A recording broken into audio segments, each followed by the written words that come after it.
దేవునికి స్తోత్రం. మీ అందరికీ నా హృదయపూర్వక వందనాలు తెలియజేస్తున్నాను.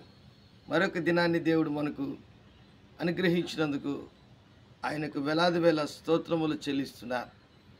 ప్రియమైనటువంటి దేవుని బిడ్డలారా, మలాకి గ్రంథము 4వ అధ్యాయము 2వ వచనం. అయితే నా నామమందు భయభక్తులు గల వారు మీకు నీతి సూర్యుడు ఉదయించును, అతని రెక్కలు ఆరోగ్యము కలుగజేయును. గనుక మీరు బయలుదేరి క్రొవ్విన దూడలు గంతులు వేయినట్లు గంతులు వేయుదురు. దేవుని బిడ్డలారా, ఈరోజు చాలామంది దేవుని బిడ్డలు కష్టాలు, బాధలు, ఇబ్బందులు, ఇరుకులు, చింత, అవమానకరమైనటువంటి పరిస్థితుల్లో ఉన్నారు. ఇది ఎందుకు ఈ మలాకి గ్రంథము 4వ అధ్యాయంలో దేవుడు చెప్పాడంటే, దేవుడు రెండవ రాకడలో యేసుక్రీస్తు ప్రభుల వారు వచ్చినప్పుడు ఆయన గర్విష్ఠులను, దుర్మార్గులను, ఆయన ఈ లోకంలో ఉన్నటువంటి దేవునికి భయము, దేవుని అందలి భయభక్తులు లేనటువంటి వారికి అందరికీ శిక్ష విధించుటకు ఆయన రాబోతున్నాడు. అయితే అలాంటి పరిస్థితుల్లో యేసుక్రీస్తును నమ్ముకున్నటువంటి వారికి, ఆయన యందు భయము, భక్తి కలిగినటువంటి వారికి ఆ వచ్చే ఆధ్యాత్మికమైనటువంటి ఉన్నతమైనటువంటి ప్రభు యొక్క సమాధానం, ఆయన నీతి సూర్యుడని చెప్తున్నాడు.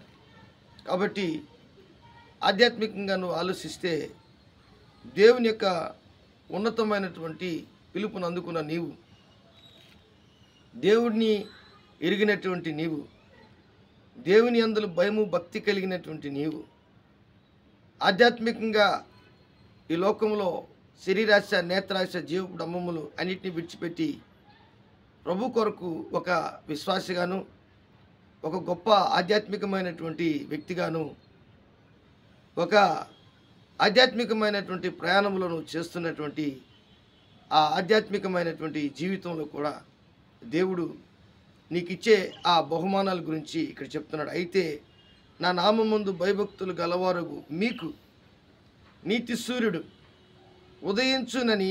ఉదయించును, అతని రెక్కలు ఆరోగ్యము కలుగజేయను. గనుక మీరు బయలుదేరి క్రొవ్విన దూడ గంతులు వేయినట్లు గంతులు వేయదు. కాబట్టి ఇంత సంతోషకరమైనటువంటి రోజు ఒక రోజు రాబోతుంది. నువ్వు గంతులు వేసే రోజు ఒక రోజు రాబోతుంది. ఆయన ఉన్నతమైనటువంటి స్థితిలో నిన్ను ఈ లోకంలో పెట్టే రోజు, ఆధ్యాత్మికమైనటువంటి స్థితిలో ఆయన నిన్ను మేలుకొల్పి, ఎఫెసీయులకు రాసిన పత్రిక 5వ అధ్యాయంలో 14వ వచనం అంటాడు, అందుచేత నిద్రించుచున్న నీవు మేల్కొని మృతుల్లో నుండి లెమ్ము, క్రీస్తు నీ మీద ప్రకాశించునని ఆయన చెప్పుచున్నాడు.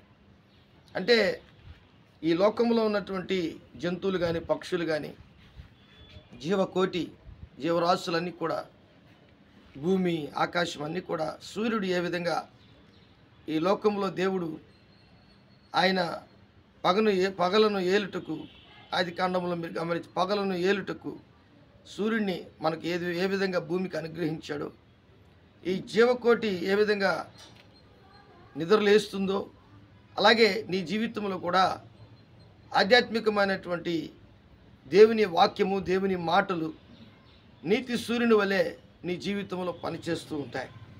అదే నీవు గంతులు వేసే, ఆనందించే, ఆధ్యాత్మికమైనటువంటి ఒక ఉన్నతమైనటువంటి దేవుని దీవెనలు కలిగినటువంటి వ్యక్తిగా ఉండడము దేవుడు నీకు తెలియపరుస్తున్నాడు. ఒకవేళ ఈ లోకంలో నువ్వు కష్టాలు, బాధలు పడుతూ ఉంటే, ఇర్మియా గ్రంథంలో ఒక మాట 30వ అధ్యాయం 17వ వచనంలో, వారు ఎవరునూ లక్ష్య పెట్టని సియోననియు వెలివేయబడిందనియు నీకు పేరు పెట్టుచున్నారు. అయితే నేను నీకు ఆరోగ్యము కలగజేసేదను, నీ గాయములను మాన్పెదను. ఇదే యెహోవా వాక్కు. ఒకవేళ నువ్వు కష్టాల్లో, బాధల్లో, నీ యొక్క జీవితంలో అనేకమైనటువంటి ఇబ్బందుల్లో నీవు ఈ ఆధ్యాత్మికమైన పోరాటంలో నువ్వు జీవిస్తున్నప్పుడు దేవుడు నీకు ఇచ్చే ఆధిక్యత, దేవుడు నీకు ఇచ్చే ప్రివిలేజ్, ఆయన ఇచ్చే ఆయన రెక్కల కింద నీకు ఆరోగ్యం. రూతమ్మ మీకు తెలుసు, ఆ రూతు గ్రంథం 2వ అధ్యాయంలో ఇజ్రాయేలు రెక్కల క్రిందకి సురక్షితంగా వచ్చింది అని. అలాగే 91వ కీర్తన 3-4 వచనాలు, ఆయన రెక్కల కింద నీకు ఆశ్చర్యము కలిగిస్తాడు అని చెప్పి దేవుని వాక్యం సెలవిస్తుంది. ఆయన రెక్కలతో నిన్ను కప్పుతాడు అనే విధంగా, మహోన్నతుని చోట నివసించేవాడు సర్వశక్తి నీడను విశ్రమించినాడు, ఇట్లాంటివన్నీ మనకు కనబడతాయి. కాబట్టి ఆ నీతి సూర్యుడు ఈరోజు నీ మీద ఉదయించినప్పుడు వాక్య రూపంలో నువ్వు ఏ విధంగా స్పందిస్తున్నావు, నీకున్నటువంటి పరిస్థితులన్నింటినీ మార్చగలిగినటువంటి దేవుడు. ప్రకటన గ్రంథంలో మాట చెప్తున్నాడు చూడండి, సర్వాధికారి అయిన దేవుడు ప్రభువును గొర్రెపిల్లయు దానికి దేవాలయమై ఉన్నారు.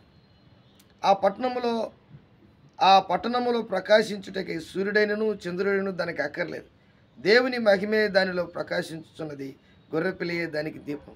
కాబట్టి దేవుడే సూర్యుడు, నీతి సూర్యుడైన ఆయన మనుషుల మీద శాంతి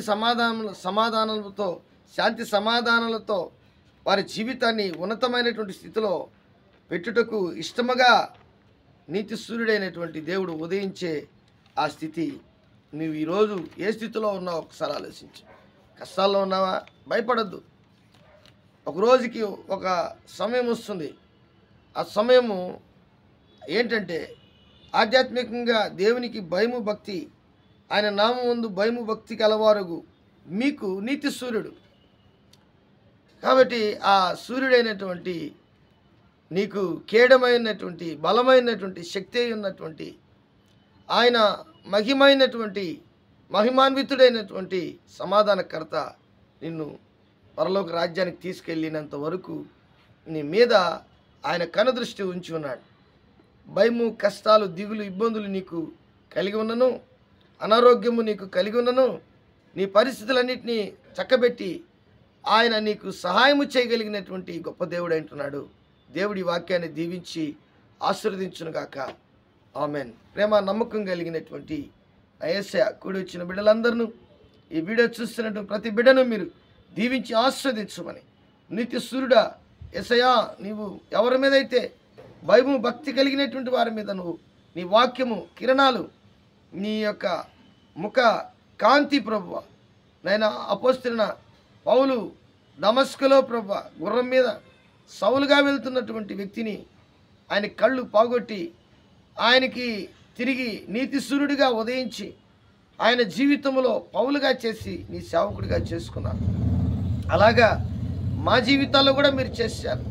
కాబట్టి ఈరోజు ఏ బిడ్డ అయితే ప్రభువా కష్టాలు, బాధలు, చింతలు అనుభవిస్తున్న వారందరినీ మీరు దీవించి ఆస్వాదించమని యేసు నామములో అడిగి వేడుకుంటున్నాను తండ్రి. Amen, amen, amen.